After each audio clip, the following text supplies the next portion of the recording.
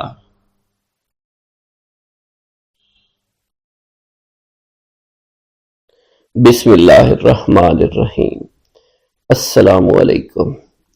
حضور سیدنا غوث اعظم فرماتے ہیں، میں 10 برس کی عمر میں اپنے شہر کے مکتب میں حصول علم کے لیے جایا کرتا تھا۔ اس وقت میرے ساتھ ملائکہ بھی ہوتے تھے جو میرے آگے پیچھے میری حفاظت کی غرض سے چلتے تھے۔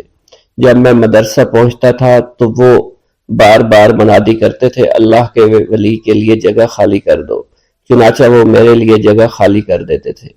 ایک مرتبہ میں نے ایک ایسے شخص کو دیکھا جس نے فرشتوں کی آواز سن کر کہا کہ یہ نہایت معزز گھرانے کا فرد ہے، اور عن قریب اس کو وہ عظمت اور بزرگی حاصل ہوگی جس میں کوئی مزاحمت نہ ہوگی۔ اس کو ایسا قرب نصیب ہوگا کہ اس کو کوئی فریب نہ دے سکے گا۔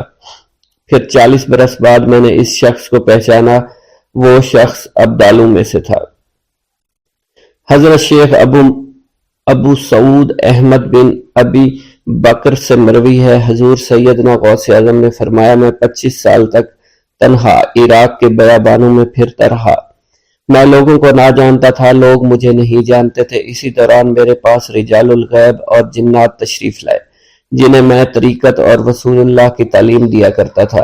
ابتدا میں جب میں عراق میں داخل ہوا تو حضرت خضر میرے ہم سفر تھے اور میں انہیں اس وقت سے پہچانتا نہیں تھا۔ ان کے ساتھ میرا معاہدہ ہوا کہ میں ان کے کسی حکم کی خلاف ورزی نہیں کروں گا۔ ایک مرتبہ انہوں نے مجھے ایک جگہ بیٹھنے کا حکم دیا، میں اسی جگہ 3 سال بیٹھا رہا۔ سال میں ایک مرتبہ حضرت خضر میرے پاس تشریف لاتے اور فرماتے، یہی تیرا مقام ہے جہاں تجھے پہنچایا گیا ہے۔ اس عرصہ کے دوران تمام نفسانی خواہشات مجھ پر انسانی شکل میں وارد ہوئیں، لیکن اللہ نے مجھے ہر موقع پر استقامت عطا فرمائی اور مجھے ان خرافات سے بچائے رکھا۔ ابتدا میں میرا نفس مجاہدہ کا کوئی طریقہ اختیار کرتا تو میں اس پر قائم ہو جایا کرتا تھا اور کسی چیز کو قبول نہیں کرتا تھا۔ ایک طویل مدت تک اپنا گلا گھونٹتے ہوئے میں نے مدائن کے جنگلوں میں مجاہدات میں مشغول رہا۔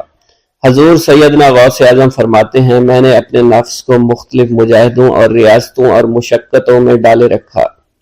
1 سال تک میں گری ہوئی چیزیں اٹھا کر کھاتا رہا، اسی دوسرے سال میں صرف پانی پر گزارا کرتا رہا، اور تیسرے سال میں نے کچھ نہ کھایا اور نہ پیا نہ ہی سویا۔ ایک مرتبہ شدید سردی کی وجہ سے میں ایوان کسریٰ کے کھنڈرات میں سویا تو رات بھر میں 40 مرتبہ احتلام ہوا۔ میں نے ہر مرتبہ دریائے دجلہ پر جا کر غسل فرمایا، پھر نیند کے خوف سے محل کے اوپر ایک ویران جگہ پر چڑھ گیا اور وہاں 2 سال تک قیام کیا، حتیٰ کہ سردی کے سوا کوئی شے کھانے کو میسر نہیں تھی۔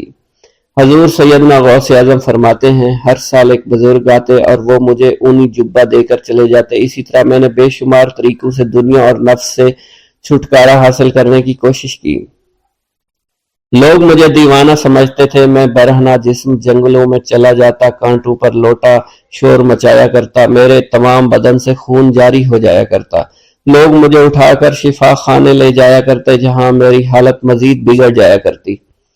ایک وقت ایسا آیا جب مجھ میں اور مردہ میں کوئی فرق نہ تھا۔ لوگ کفن لے آئے اور غسال کو بلوایا کہ وہ مجھے غسل دے۔ ابھی انہوں نے مجھے غسل دینے کے لیے ایک تختہ پر لٹایا، میری حالت درست ہو گئی، میں اٹھ کھڑا ہوا۔ طریقت کی ان پرخطر راہوں میں نہ تو میں کبھی خوف زدہ ہوا، نہ کبھی میرا نفس مجھ پر غالب پا سکا، اور نہ ہی دنیا کی آسائش مجھے حیران کر سکی۔ حضور سید غوث اعظم فرماتے ہیں، شیطان نے میرے گرد بے شمار جال بچھائے۔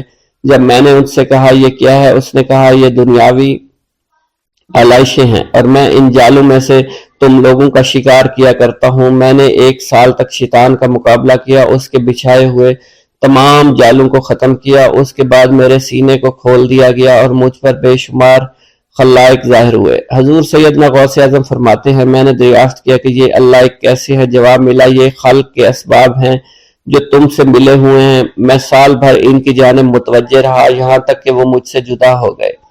جب مجھ پر باطن ظاہر ہوا تو میں اپنے قلب کو بہت سے علائق سے ملوث پایا۔ میں نے دریافت کیا یہ علائق کیا ہیں؟ جواب ملا یہ تمہارے ارادے، تمہارے اختیارات ہیں۔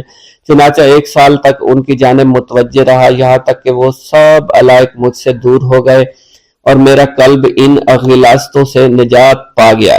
حضور سیدنا غوث اعظم فرماتے ہیں پھر میں نے توکل کے دروازے پر آیا، میرا مقصد پورا ہو، لیکن جب میں توکل کے دروازے پر پہنچا بے شمار لوگ وہاں موجود تھے۔ میں ہجوم کو چیرتا بڑھا اور شکر کے دروازے پر پہنچ گیا، یہاں بھی لوگوں کا جمع غفیر موجود تھا، اسے بھی چیرتا آگے بڑھا اور مشاہدہ کے دروازے پر پہنچ گیا، یہاں پر موجود ہجوم کو بھی چیرتا ہوا اندر داخل ہوا، حتیٰ کہ سب سے آخر میں مجھے فقر کے دروازے پر لا دیا گیا۔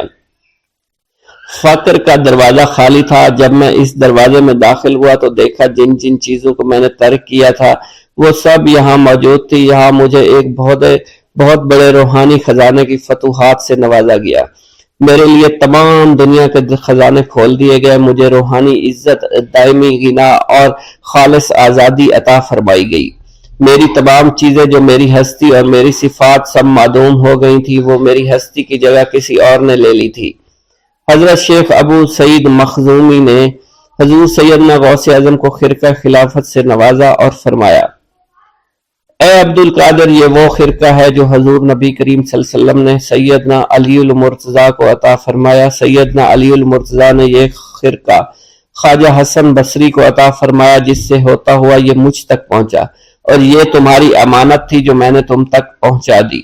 حضور سیدنا غوث اعظم نے جب خرقہ مبارک کو زیب تن کیا تو آپ پر بے شمار انوار و تجلیات کی بارش ہونا شروع ہو گئی۔ حضرت شیخ عدی بن مسافر اموی رحمۃ اللہ علیہ، آپ دمشق کے قریب بعلبک کے مقام میں قریہ فارس پر پیدا ہوئے۔ اوائل ریان میں بغداد کے اندر آ کر عرصہ تک آپ حضرت شیخ عبد القادر جیلانی رحمۃ اللہ علیہ، حضرت حماد بن مسلم دباس رحمۃ اللہ علیہ، شیخ عقیل، حضرت شیخ ابو الوفا اور حضرت شیخ ابو نجیم کی ہم صحبت رہے۔ پھر آپ نے جبل حقا جا کر اپنا زاویہ بنایا اور وہیں سکونت اختیار کی، وہاں آپ کو قبولیت عامہ نصیب ہوئی۔ آپ علم و فضل میں یگانہ تھے، طریقت کے اعلیٰ رکن تھے، سراپائے خیر و برکت، نہایت متدین، متشرح، عابد و زاہد۔ آپ نے شروع احوال میں ہی نہایت دشوار اور مشکل مشاہدے کیے، اس لیے آپ کا سلوک اکثر مشائخ پر دشوار گزرا کرتا تھا۔ حضور غوثیت مآب رحمۃ اللہ علیہ آپ کی نہایت تعظیم و تکریم کیا کرتے، آپ کے متعلق فرمایا کرتے تھے اگر نبوت مجاہدہ سے مل سکتی تو بے شک عدی بن مسافر پا لیتے۔ شیخ ابو عبداللہ بیان کرتے ہیں کہ میں شیخ عدی کے پاس 5 سال رہا۔ اس عرصہ میں میں نے دیکھا کہ جب آپ نماز پڑھتے تو شدت مجاہدہ کی وجہ سے آپ کے سر کے مغز سے ایک ایسی آواز آیا کرتی تھی جیسے خشک کدو میں کنکروں کی آواز آتی ہے۔ آپ جنگلوں، بیابانوں، پہاڑوں اور غاروں میں اکیلے تنہا پھر کر عرصہ دراز قسم قسم کے ریاضات اور انواع کے مجاہدات کیا کرتے۔ بیابانوں کے درندے، جنگلوں کے پرندے اور زمین کے کیڑے آپ سے مانوس تھے۔ کثیر تعداد اولیاء کرام نے آپ سے فخر تلمند حاصل کیا اور بہت سے صاحب احوال آپ سے مستفید ہوئے۔ آپ کا کلام بہت مشہور تھا، چنانچہ اہل حقائق کے متعلق آپ نے فرمایا ہے کہ شیخ وہ ہے کہ اپنے حضور میں وہ تمہیں خاطر جمع رکھے، اپنی غیبت میں وہ تمہیں محفوظ رکھے، اپنے اخلاق و آداب سے وہ تمہاری تربیت کرے، اپنے اشراق سے وہ تمہارے باطن کو منور کرے۔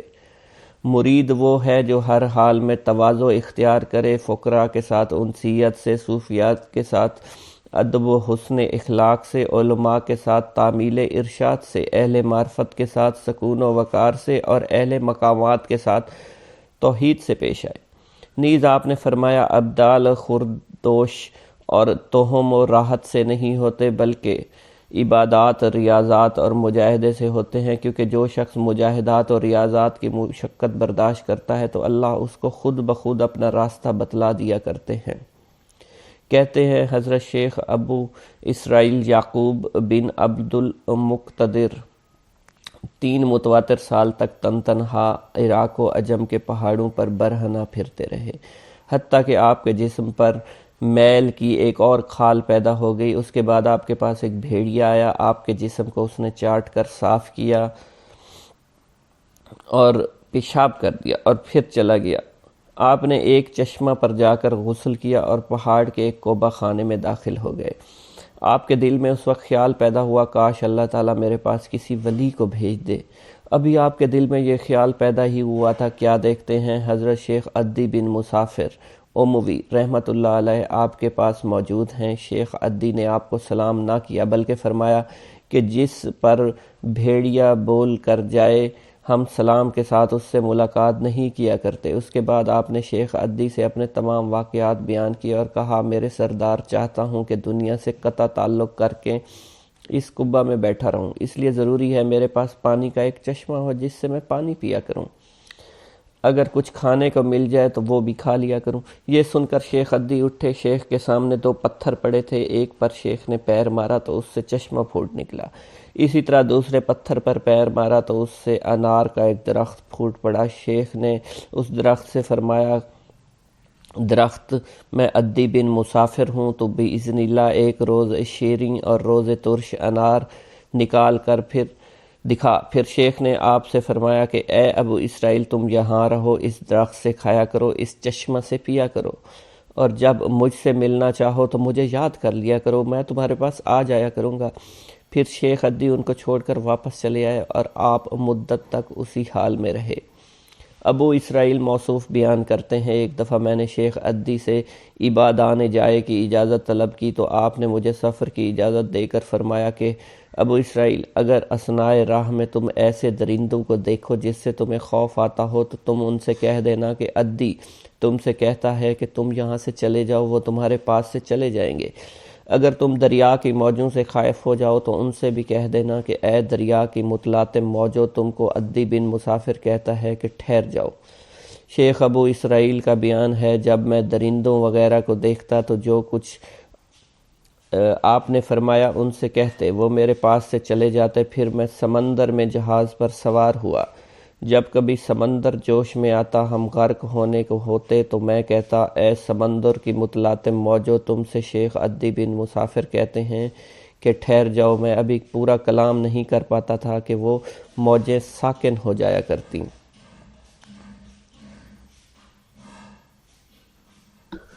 بسم اللہ الرحمن الرحیم۔ حضور سیدنا غوث العظم حضرت سیدنا عبد القادر جیلانی رحمۃ اللہ علیہ فرماتے ہیں کہ احوال کے مشاہدہ اور کشف کے وقت اولیاء اللہ پر افعال خداوندی میں سے ایسی ایسی چیزوں کا ظہور ہوتا ہے جو عقلوں کو سلب کر لیتی ہے اور عادات و رسوم کو بکھیڑ دیتی ہے۔ حضور سیدنا غوث اعظم فرماتے ہیں کہ افعال خداوندی 2 اقسام میں منقسم ہیں، نمبر 1 جلال، نمبر 2 جمال۔ اللہ رب العزت اولیاء اللہ کے قلوب پر اپنی دونوں صفات کے ساتھ تجلی فرماتا ہے۔ جلال اس کا قہر ہے اور جمال اس کی رحمت ہے۔ مشاہدہ اور کشف کے بعد اولیاء اللہ دور سے دیکھتے اور سنتے ہیں، انبیاء کرام کی ارواح کی زیارت نصیب ہوتی ہے، ملائکہ اور انبیاء سے کلام کی سعادت حاصل ہوتی ہے، اور یہ سب امور عقل اور عادات و رسوم کے خلاف ہیں۔ جس وقت اللہ کی تجلی قلوب پر ظاہر ہوتی ہے تو اس وقت قلوب میں سرور طاری ہو جاتا ہے۔ اللہ عز و جل ان کے ساتھ بہترین کلام فرماتا ہے، ان کو مختلف انواع و منازل کی بشارت دیتا ہے، اور انہیں وہ منازل نصیب ہوتی ہیں کیونکہ ابتدا سے ہی قلم نے ان چیزوں کو ان کے حق میں لکھ دیا ہے۔ اولیاء اللہ کے لیے عظمت اور جلال خوف کر دینے والا ڈر ہے اور قلب پر ایسا غلبہ لاتا ہے جس کا اثر بدن کے اعضاء پر بھی ظاہر ہوتا ہے۔ حضور نبی کریم صلی اللہ علیہ وسلم سے مروی ہے، خوف شدید کے باعث نماز کے دوران میں آپ کے سینہ مبارک سے ہانڈی کے ابلنے جیسی آواز سنی جاتی تھی، کیونکہ نماز میں آپ کو اللہ عز و جل کا جلال نظر آتا تھا اور آپ پر عظمت الہیہ کا انکشاف ہوتا تھا۔ اللہ عز و جل کے مشاہدہ کے وقت اولیاء اللہ کو جو بشارتیں ہوتی ہیں وہ حقیقت میں ان پر فضل طاری ہوتا ہے۔ اور فضل خداوندی کا ظہور ہو رہا ہوتا ہے۔ جب تک سالک اپنی ہستی میں فانی نہیں ہوتا، ذات حق کے ساتھ باقی نہیں ہو سکتا۔ اللہ رب العزت دولت وصال حاصل ہونے سے پہلے عاشقوں کو قرب وصال کی خوشخبری اس لیے دیتے ہیں کہ شاید شوق الہی کے سبب ان کی محبت حد سے گزرے، ان کی قوتیں منقطع ہو جائیں اور وہ ہلاک ہو جائیں۔ یقین کے 3 مرتبے ہیں: علم الیقین، عین الیقین، حق الیقین۔ علم الیقین کے مرتبہ پر فائز ہونے پر سالک کو اس راز کا علم ہو جاتا ہے کہ محبوب حقیقی عالم کی صورت میں جلوہ نما ہے، اور حضور نبی کریم صلی اللہ علیہ وآلہ وسلم اس شاہد لم یزلی کے لیے مرت نامہ ہے۔ پھر جب سالک ترقی کی منازل طے کرتا ہے تو وہ عین الیقین کے مرتبہ پر فائز ہو جاتا ہے، جس سے مراد یہ ہے کہ محبوب حقیقی حضور نبی کریم کی زیارت سے مشرف ہونے لگتا ہے اور اس کا یقین وحدت الوجود پر پختہ ہو جاتا ہے، اور پھر اسے بیداری میں بھی حضور نبی کریم کی حضوری کی سعادت نصیب ہوتی ہے۔ پھر سالک عین الیقین کی منازل طے کر کے حق الیقین کی منازل پر فائز ہوتا ہے اور اس کے قلب پر حقیقت محمد صلی اللہ علیہ وسلم کا ظہور ہوتا ہے۔ حضور سیدنا غوث اعظم حضرت سیدنا عبد القادر جیلانی رحمۃ اللہ علیہ فرماتے ہیں: اے سالک، تیرا حقیقی مقصد صرف اللہ ہے، یعنی تو اس جہان فانی میں صرف معرفت الہی کا شکار کھیلنے کے لیے آیا ہے، کیونکہ ارشاد باری تعالیٰ ہے پس اللہ کی طرف دوڑو۔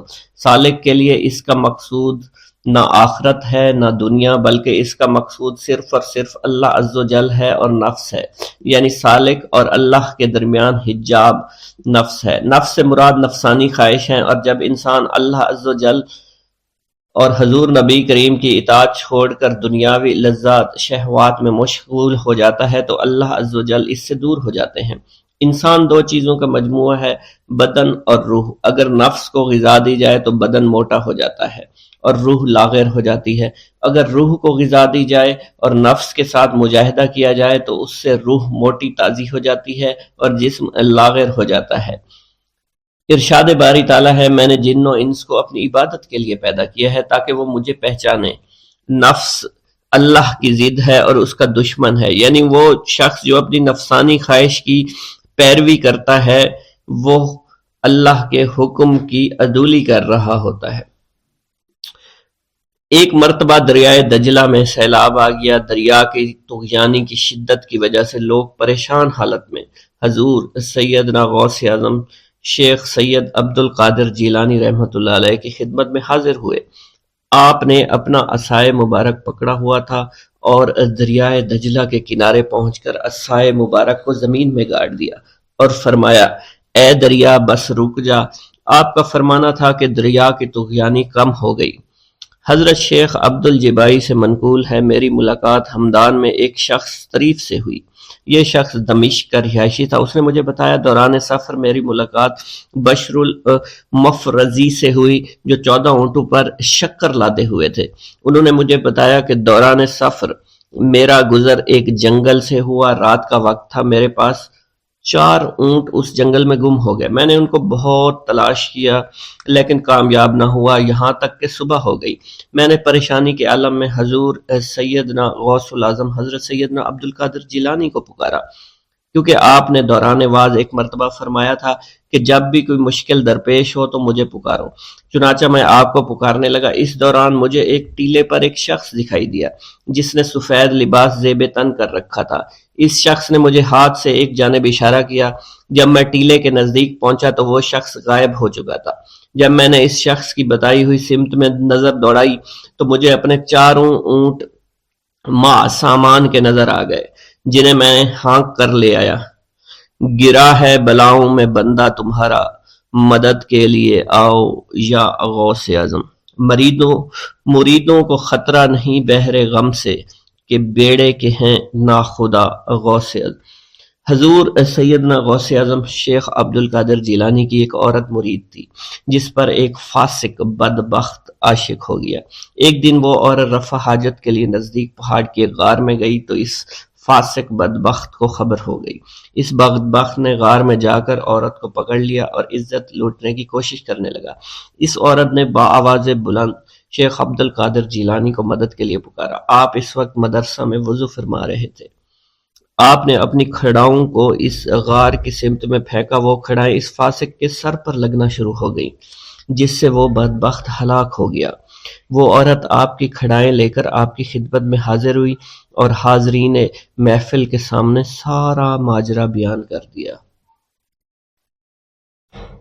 میرا یہ قدم تمام اولیاء کرام کی گردن پر ہے۔ ایک مرتبہ محلہ حلبہ میں اپنے مہمان خانے میں وعظ فرماتے ہوئے حضور سیدنا غوث اعظم پر اچانک حالت کشف طاری ہوئی۔ آپ رحمت اللہ علیہ نے فرمایا، میرا یہ قدم ہر ولی اللہ کی گردن پر ہے۔ یہ ارشاد سن کر تمام اولیاء اللہ نے اپنی گردنیں جھکا دیں۔ صلحائے امت نے اس کی توضیح فرمائی ہے کہ آپ رحمت اللہ علیہ کے عہد مبارک اور بعد میں قیامت تک آپ کی عطا کے بغیر ولی اللہ ولایت کے درجے پر فائز نہیں ہو سکتا۔ سلطان الہند حضرت خواجہ معین الدین چشتی المعروف خواجہ غریب نواز اس وقت خراسان کے پہاڑوں پر مجاہدات میں مشغول تھے۔ انہوں نے بھی حضور سیدنا غوث اعظم کا ارشاد گرامی سن کر اپنی گردن جھکا دی اور یوں عرض گزار ہوئے، آپ کے قدمین شریفین میرے سر اور میرے آنکھوں پر ہیں۔ حضور سیدنا غوث اعظم فرماتے ہیں کہ میں 10 برس کی عمر میں اپنے شہر کے مکتب میں حصول علم کے لیے جایا کرتا تھا۔ اس وقت میرے ساتھ ملائکہ بھی ہوتے تھے جو میرے آگے پیچھے میری حفاظت کے لیے چلتے تھے۔ جب میں مدرسہ پہنچتا تو یہ منادی کرتے تھے، اللہ کے ولی کے لیے جگہ خالی کر دو، چنانچہ وہ میرے لیے جگہ خالی کر دیتے تھے۔ ایک مرتبہ میں نے ایک ایسے شخص کو دیکھا جس نے فرشتوں کی آواز سن کر کہا، جس میں کوئی مزاحمت نہ ہوگی، کہ یہ ایک نہایت معزز گھرانے کا فرد ہے اور عن قریب اس کو وہ عظمت حاصل ہوگی جس میں کوئی مزاحمت نہ ہوگی اور اس کو ایسا قرب نصیب ہوگا کہ اس کو کوئی فریب نہ دے سکے گا۔ پھر 40 برس بعد میں نے اس شخص کو پہچانا، وہ شخص ابدالوں میں سے تھا۔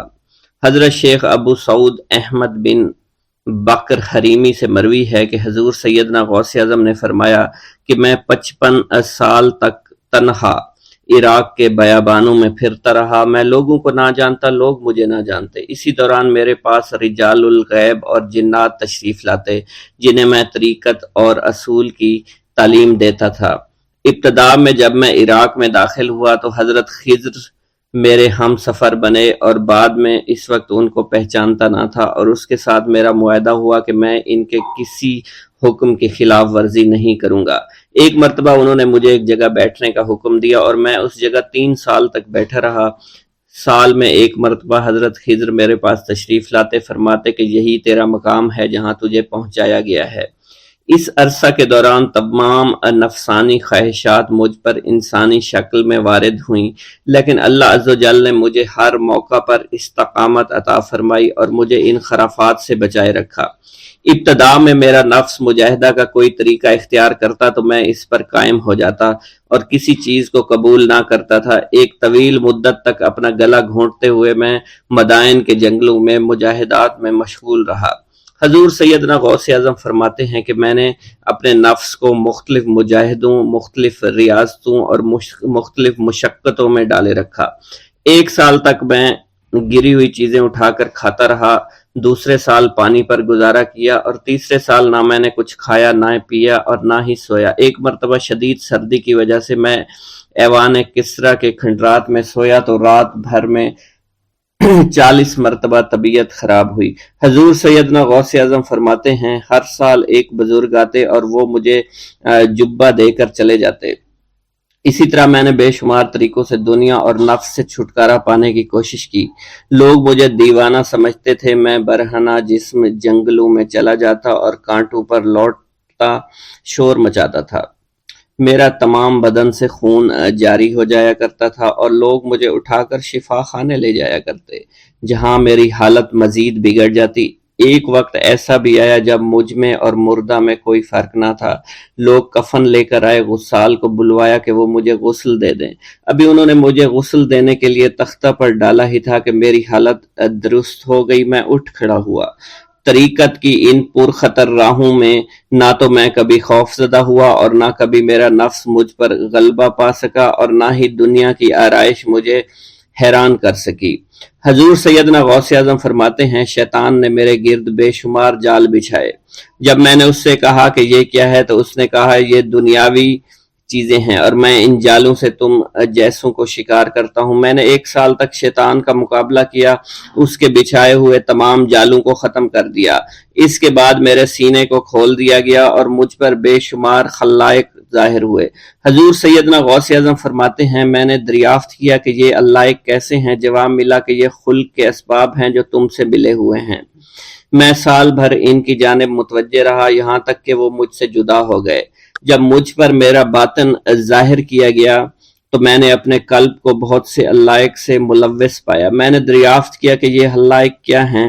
جواب ملا یہ تمہارے ارادے، تمہارے اختیارات ہیں۔ چنانچہ 1 سال تک ان کی جانب متوجہ رہا کہ وہ مجھ سے دور ہو گئے۔ میرا قلب ان تمام غلاظتوں سے نجات پا گیا۔ پھر مجھ پر میرے نفس کو ظاہر کیا گیا، میں نے اس کا مشاہدہ کیا، مجھے معلوم ہوا اس کے ساتھ کچھ امراض اور بھی ہیں اور نفس کی خواہشات زندہ ہیں، نفس کا شیطان سرکش ہے۔ چنانچہ میں نے سال بھر پھر توجہ دلائی اور میرے نفس کے تمام امراض سرے سے ہی ختم ہو گئے اور اس کے شیطان نے کلمہ پڑھ لیا اور پھر میرے تمام امور اللہ کے لیے ہو گئے اور میں اپنی ہستی سے باہر نکل آیا۔ حضور سیدنا غوث اعظم فرماتے ہیں پھر میں توکل کے دروازے پر آیا تاکہ میرا مقصد پورا ہو، لیکن جب میں نے توکل کے دروازے پر پہنچا تو بے شمار لوگ موجود تھے۔ میں اس ہجوم کو چیرتا ہوا آگے بڑھا اور شکر کے دروازے پر پہنچ گیا۔ یہاں پر بھی لوگوں کا جمع غفیر موجود تھا، اسے بھی چیرتا ہوا آگے بڑھا اور مشاہدہ کے دروازے پر پہنچ گیا اور یہاں پر موجود ہجوم کو چیرتا ہوا اندر داخل ہوا، حتیٰ کہ سب سے آخر میں مجھے فقر کے دروازے پر لایا گیا۔ فقر کا دروازہ خالی تھا۔ جب اس دروازہ میں میں داخل ہوا تو دیکھا جن جن چیزوں کو میں نے ترک کیا تھا وہ سب یہاں موجود تھیں۔ یہاں مجھے ایک بہت بڑے روحانی خزانے کی فتوحات سے نوازا گیا اور میرے لیے تمام دنیا کے خزانے کھول دیے گئے۔ مجھے روحانی عزت، دائمی فنا اور خالص آزادی عطا فرمائی گئی۔ میری تمام چیزیں جو میری ہستی اور میری صفات سب معدوم ہو گئیں اور میری ہستی کی جگہ کسی اور نے لے لی۔ حضرت شیخ ابو سعید مخزومی نے حضور سیدنا غوث اعظم کو خرقہ خلافت سے نوازا اور فرمایا اے عبد القادر، یہ وہ خرقہ ہے جو حضور نبی کریم صلی اللہ علیہ وسلم نے حضرت سیدنا علی المرتضیٰ کو عطا فرمایا، اور حضرت سیدنا علی المرتضیٰ نے یہ خرقہ حضرت خواجہ حسن بصری کو عطا فرمایا تھا، جس سے ہوتا ہوا یہ خرقہ مجھ تک پہنچا، اور یہ تمہاری امانت تھی جو میں نے تم تک آج پہنچا دی ہے۔ حضور سیدنا غوث اعظم نے جب خرقہ مبارک کو زیب تن کیا تو آپ پر بے شمار انوار و تجلیات کی بارش ہونا شروع ہو گئی۔ حضور سیدنا غوث اعظم نے حضرت شیخ ابو سعید مخزومی کے مدرسہ میں تدریسی فرائض سر انجام دینا شروع کر دیے۔ آپ کے لیے فی الحال تدریسی مصروفیات کے علاوہ کوئی کام نہ تھا۔ آپ کی شبانہ روز کی محنت سے آپ کے نام کا شعرہ کچھ ہی دنوں میں سارے بغداد میں پھیل گیا۔ طلبہ دور دراز کے علاقوں سے علم کے حصول کے لیے آنے لگے۔ طلبہ کی تعداد جب مزید بڑھنا شروع ہو گئی تو ارد گرد کے کئی مکانات کو خرید کر مدرسہ میں داخل کر لیا گیا۔ کتب سیر میں منقول ہے کہ 528 ہجری میں آپ مدرسہ نظامیہ کی وسیع عمارت تعمیر فرما چکے تھے۔ اس مدرسہ کی تعمیر میں آپ نے بحیثیت مزدور بھی حصہ لیا تھا۔ حضرت شیخ ابو الخشاب سے مروی ہے کہ میں جوانی میں جب علم نحو پڑھ رہا تھا تو لوگوں نے مجھے حضور سیدنا غوث اعظم کے پاس جانے کا مشورہ دیا، اور اس کی وجہ سے مجھے بھی اشتیاق ہوا کہ میں آپ کا واعظ سنوں۔ ایک مرتبہ کچھ لوگوں کے ہمراہ آپ کی مجلس میں دوستوں کے ہمراہ حاضر ہوا۔ آپ نے میری جانب توجہ کرتے ہوئے فرمایا ہماری صحبت اختیار کر لو۔ چنانچہ میں نے آپ کے فرمان کے مطابق آپ کی صحبت کو اختیار کر لیا۔ آپ نے مجھے علم نحو کے علاوہ علوم عقلیہ اور تقلد حاصل کیے جس سے مجھے کوئی واقفیت پہلے نہیں تھی۔ 1 سال کے عرصہ میں آپ کی نظر کرم سے میں نے وہ علوم حاصل کر لیے جو گزشتہ اتنی عمر گزارنے کے باوجود بھی مجھے حاصل نہیں ہوئے تھے۔ منقول ہے حضرت شیخ بقا بن بطو، شیخ علی بن ہیتی اور شیخ کیلوی جب حضور سیدنا غوث اعظم کے مدرسہ میں آتے تو جھاڑو دیا کرتے تھے اور چھڑکاؤ کرتے تھے، لیکن آپ کی اجازت کے بغیر کبھی اندر داخل نہ ہوتے تھے۔ اجازت ملنے کے بعد آپ حضرات اندر داخل ہوتے اور اجازت ملنے پر ہی بیٹھتے تھے۔ آپ سے امان طلب کرتے اور امان مل جانے کے بعد مؤدب ہو کر بیٹھ جاتے۔ جس وقت آپ کہیں جانے کا ارادہ کرتے تو یہ حضرات سواری کے ہمراہ چلتے۔ آپ انہیں اس فعل سے منع فرمایا کرتے تھے اور کہتے تھے کہ ہمیں آپ کے ذریعے قرب الہی حاصل ہوا ہے۔ حضرت شیخ محمد قائل الادنیٰ سے مروی ہے کہ ایک مرتبہ حضور سیدنا غوث اعظم سے دریافت کیا گیا کہ آپ کی بزرگی اور عظمت کا راز کیا ہے؟ آپ نے فرمایا کہ میں کبھی جھوٹ نہیں بولتا اور کبھی کسی سے کذب بیانی نہیں کرتا۔ بسم اللہ الرحمن الرحیم۔ ناظرین گرامی، روایت میں آتا ہے کہ قطب الاقطاب حضرت شیخ عبد القادر جیلانی الحسنی والحسینی الجیلانی، حضرت غوث اعظم شیخ عبد القادر جیلانی رحمۃ اللہ علیہ جب نماز ادا کرتے تو بہت زار و قطار رویا کرتے، یعنی گریہ زاری کیا کرتے تھے۔ روتے روتے آپ کی ہچکی بن جایا کرتی تھی۔ جب آپ رحمت اللہ علیہ مسجد میں اپنے مریدین اور شاگردوں کے ساتھ با جماعت نماز پڑھتے، اللہ پاک کی محبت اور عشق میں اتنے ڈوب کر عبادت کرتے کہ ان کے شاگرد آپ کی رقت آمیزی کو دیکھ کر، یعنی رونے کے انداز کو دیکھتے اور کہتے اگر اصل نماز دیکھنی ہے تو غوث پاک کی نماز کو دیکھا جائے۔ تو ایک بار کا ذکر ہے کہ آپ رحمت اللہ علیہ عراق کی مسجد میں سے با جماعت نماز پڑھ کر باہر نکلے۔ آپ کے مریدین بھی آپ کے ساتھ تھے۔ آپ نے دیکھا کہ اسی محلے میں کچھ بچے اخروٹ کے ساتھ کھیل رہے ہیں۔ آپ بچوں سے بہت پیار کیا کرتے تھے، گویا کہ خود بچپن میں کبھی بچوں کی طرح کھیل کود نہیں کر سکے، لیکن بچوں کو دیکھ کر آپ مسکراتے تھے۔ آپ آگے بڑھنے لگے اور مریدین کی بڑی جماعت بھی آپ کے ساتھ تھی۔ ابھی آپ زیادہ دور نہیں گئے تھے کہ ان بچوں نے ایک دوسرے کے کان میں کچھ بولنا شروع کر دیا اور اشارے میں باتیں کرنے لگے کہ کیا خیال ہے کہ جو بابا جی سب سے نمایاں ہیں، نورانی چمکتے ہوئے چہرے والے ہیں، سب سے آگے چل رہے ہیں، ان کو بولا جائے جو فرمائش ہمیں کرنی ہے ان سے کر دیں، کیا یہ ہمیں ڈانٹیں گے تو نہیں؟ تو کچھ سمجھدار بچے ہم زبان ہوئے اور کہا نہیں نہیں، یہ جو بابا ہے نا بہت اچھے ہیں، ان سے جو کچھ کہو گے انہوں نے وہ ہماری بات پوری کرنی ہے، ہم ان سے ایک میٹھی اور لذیذ چیز آج منگواتے ہیں۔ تو ان میں سے ایک بچہ جو سب سے بڑا تھا پاس آیا اور کہا بابا میری بات سنیں۔ آپ نے بہت پیار اور شفقت سے اس کے سر پر ہاتھ رکھا اور کہا بیٹا کہو۔ اس نے کہا کہ میرا دل کر رہا ہے کہ میں آپ سے کچھ مانگوں۔ آپ نے فرمایا کہ کہو بیٹا کیا چاہتے ہو؟ وہ کہنے لگا کہ مجھے آپ اس فلاں جلیبی والے سے جلیبی لا کر دے سکتے ہیں، میرا کھانے کا بہت دل کر رہا ہے۔ میں چلا جاتا لیکن بابا میری باری آنے والی ہے، جب تک میں جلیبی لے کر وہاں آؤں گا میری باری چلی جائے گی۔ آپ رحمت اللہ علیہ کے وہاں کے مشہور بزرگ بڑے سردار لوگ ہیں، آپ کے خادمین آپ کے نوکر بننے کے لیے جان کی بازی لگانے کو تیار رہتے ہیں۔ ادھر وہ بچے آپ کے رتبے کو بھی دیکھ رہے تھے اور یہ بھی دیکھ رہے تھے کہ آپ کون سی شخصیت ہے، لیکن پھر بھی اتنے سارے لوگوں کو چھوڑ کر آپ سے وہ بچہ کہتا ہے کہ بابا مجھے جلیبی لا کر دے دیں۔ بابا جی نے کہا کہ ٹھیک ہے میں لا کر دے دیتا ہوں۔ آپ کا ایک مرید آپ کے پاس آیا اور کہا حضرت آپ کیوں اس بات پر توجہ دے رہے ہیں؟ آپ اس بچے کی فرمائش پر جلیبی لا رہے ہیں۔ حضرت آپ پر میری جان قربان ہو، میں اس بچے کو جلیبی لا کر دے دیتا ہوں۔ آپ رحمت اللہ علیہ نے اسے اپنے ہاتھ کے اشارے سے منع فرمایا اور کہا اس نے مجھ سے کہا ہے نا تو میں ہی اس کی خواہش کو پورا کروں گا۔ پھر آپ رحمت اللہ علیہ اس جلیبی والے کے پاس تشریف لے گئے اور جلیبی والا کچھ دیر پہلے اداس بیٹھا ہوا تھا۔ آپ رحمت اللہ علیہ اس کی دکان میں تشریف لے گئے تو وہ خوشی خوشی سے جھومنے لگا۔ آپ رحمت اللہ علیہ نے اس جلیبی والے سے جلیبی لی، اس نے خوشی خوشی آپ رحمت اللہ علیہ کے ہاتھوں میں جلیبی تھما دی۔ وہ آدمی لگ بھگ 70 سال کا تھا، اس بڑھاپے میں بھی وہ کام کرنے پر مجبور تھا۔ اس کی آنکھوں میں آپ رحمت اللہ علیہ کو دیکھ کر آنکھوں سے آنسو آ گئے۔ اس نے روتے ہوئے کہا اللہ کا لاکھ لاکھ شکر ہے، اس نے میری دعا سن لی۔ آپ نے میری دکان میں قدم رکھے تو کئی دنوں سے آپ کے انتظار میں یہاں بیٹھا ہوا تھا۔ میں جانتا تھا کہ آپ ضرور میری دکان پر تشریف لائیں گے۔ آپ رحمت اللہ علیہ نے فرمایا تمہیں کیسے پتا تھا کہ میں تمہاری دکان پر آؤں گا؟ وہ کہنے لگا کہ حضرت عرصہ ہوا ہے، کئی مہینوں سے میرا کاروبار نہیں چل رہا تھا، میرا کاروبار دن بدن ٹھپ ہوتا جا رہا تھا، فاقوں تک کی نوبت آ گئی تھی، مجھے اپنی فکر نہیں تھی لیکن اپنے چھوٹے چھوٹے بچوں کی تھی۔ اس بڑھاپے میں اللہ تعالیٰ نے اولاد تو دی لیکن ان کو پالنے کا کوئی بندوبست نہیں ہو رہا تھا۔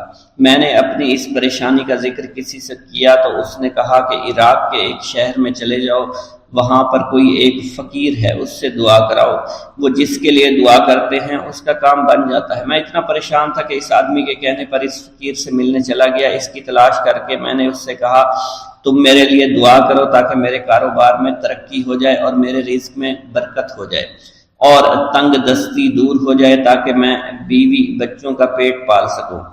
فقیر مجھے دیکھ کر کہنے لگا کہ تم پیران پیر غوث اعظم دستگیر رحمت اللہ علیہ کو نہیں جانتے؟ میں نے کہا میں نہیں جانتا۔ وہ کہنے لگا حیرت ہے کہ تمہیں یہ پتہ نہیں کہ تم ان کو جانتے ہی نہیں کہ ولیوں کے سردار ہیں۔ میں تو بہت چھوٹا سا فقیر ہوں، میری دعاؤں میں اتنا اثر نہیں کہ وہ غوث اعظم رحمت اللہ علیہ ہیں، جس کے لیے بھی دعا کریں اس کا بیڑا پار ہو جایا کرتا ہے، اور جب اس دور میں غوث پاک رحمت اللہ علیہ خود موجود ہے تو پھر ہمارا کیا مقام ہوگا ان کی دعا کے آگے؟ ہماری دعا کچھ بھی نہیں ہے۔ میں نے کہا اگر یہ بات ہے کہ آپ سے بڑا کوئی بزرگ ہے تو مجھے بتائیے کہ غوث پاک رحمت اللہ علیہ مجھے کہاں ملیں گے اور میں کہاں جاؤں ان سے ملنے کے لیے؟ وہ کہنے لگا کہ وہ جیلان میں ہیں، تم ادھر جاؤ، ہماری کیا ضرورت کہ آپ کے لیے دعا کریں؟ آپ رحمت اللہ علیہ جس کے لیے بھی دعا فرماتے ہیں اس کا بیڑا پار ہو جاتا ہے اور اس کو کہیں بول جانے کی ضرورت نہیں ہوتی۔ حضور جب اس فقیر نے مجھے یہ بات کہی تو فوراً جیلان شریف میں آ گیا اور یہاں پر میں نے آپ کی تلاش شروع کی۔ آج دیکھیے آپ خود بخود میری دکان پر تشریف لائے ہیں، اب دیکھیے کہ آپ کے آنے سے کیسا نور میری دکان میں آ گیا ہے۔ حضور میرے حق میں دعا فرما دیجئے، اللہ پاک میری زندگی کو آسانیاں عطا فرمائے، مجھے اپنی بیوی اور بچوں کی بہت فکر ہے۔ آپ رحمت اللہ علیہ نے فرمایا پریشان ہونے کی ضرورت نہیں، اللہ تعالیٰ سب معاملات ٹھیک فرما دے گا۔ یہ کہہ کر آپ تشریف لے گئے، اس بچے کے پاس آئے اور اس کے ہاتھ میں جلیبی تھما دی۔ ابھی وہاں سے جانے والے تھے، دوسرا بچہ آیا، اس نے کہا کہ بابا آپ نے اسے تو جلیبی لا کر دی ہے، مجھے بھی لا کر دیں۔ آپ نے اس سے بھی تسلی دی اور کہا میں تمہیں بھی جلیبی لا کر دے دیتا ہوں بیٹا۔ یہ دیکھ کر مریدین بہت غصہ ہونے لگے اور کہا کہ حضور ہم اس بچے کو جلیبی لا کر دے دیتے ہیں، آپ کیوں زحمت کرتے ہیں؟ لیکن آپ نے فرمایا نہیں، یہ بچے مجھ سے کہہ رہے ہیں نا، میں ان کا نہیں ٹال سکتا۔ حضور آپ بہت مصروف شخصیت ہے، کیوں ان چھوٹے بچوں کی باتیں سن رہے ہیں؟ آپ نے ہاتھ کے اشارے سے انہیں روکا اور فرمایا اللہ تعالیٰ نے ہمیں جس کام کے لیے چنا ہے بس وہ کام ہی ہم کر رہے ہیں، تم لوگ اللہ پاک کی حکمت کو نہیں سمجھ رہے۔ پھر آپ جتنی بار وہ بچے آپ کو بھیجتے رہے، آپ رحمت اللہ علیہ ان کے لیے جلیبیاں لاتے رہے، حتیٰ کہ آخری بچے کو بھی آپ نے جلیبی لا کر دے دی اور وہ مزے سے کھانے لگے۔ جلیبی کھانے کے بعد وہ آپ کو دعائیں کرنے لگے اور کہا آپ بہت اچھے انسان ہیں، جیسا کہ آپ کے بارے میں ہم نے سنا تھا آپ ویسے ہی ہیں، آپ اخلاق کے بہت عمدہ ہیں، آپ کی سخاوت کے بارے میں ہم نے جتنا سن رکھا تھا آپ اتنے ہی سخی ہیں، ہم آپ سے بہت خوش ہوئے۔ آپ رحمت اللہ علیہ مسکرائے، بچوں کی خوشی دیکھ کر آپ کو دلی اطمینان ملا۔ اب ایک اور نماز کا وقت ہو رہا تھا، آپ نے مریدین سے کہا کہ چلو نماز پڑھنے کے لیے مسجد میں چلتے ہیں۔ وہ سب مل کر مسجد میں چلے گئے اور اللہ کی عبادت میں مصروف ہو گئے۔